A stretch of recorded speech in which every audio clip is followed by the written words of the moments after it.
More than 3 years after a riot that caused millions of dollars in damage, the Maui Community Correctional Center is set to undergo major repairs. But a final report on the incident has yet to be released to the public. Manolo Morales follows up. Officials say the riot that occurred in March 2019 caused more than $5 million in damage inside the Maui jail.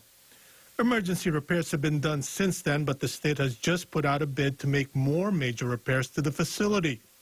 The state notice says the project will include enhancements that may help mitigate future riots from occurring or enhance response to emergency operations. A spokesperson for the Department of Public Safety says the plan is to put in long-term security upgrades like modernizing locking mechanisms, upgrades to the security electronic systems, and other operational security solutions.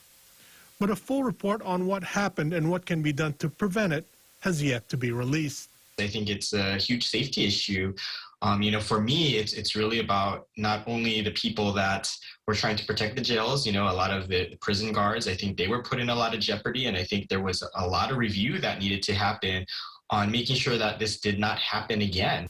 Maui Representative Troy Hashimoto says he is surprised that the report has not been released, and he wants the public safety director to sit down with lawmakers to explain why. Keeping those guards very safe, I think as a result of this incident, I think the morale was at an all-time low, and I think we need to change that. And I think this report was a big first step in making those specific changes. Hashimoto says a lot of it had to do with overcrowding, which is a problem with other jails in the state. The lack of staffing was also an issue that still needs to be addressed.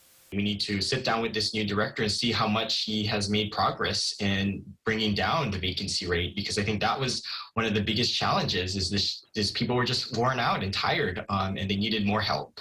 As to why the repairs are being done 3 years later, he says lawmakers had to make a decision on funding because there are plans to build a new Maui jail. A spokesperson for PSD declined to comment on why the final report has not been released. Manolo Morales, KHON2 News, working for Hawaii.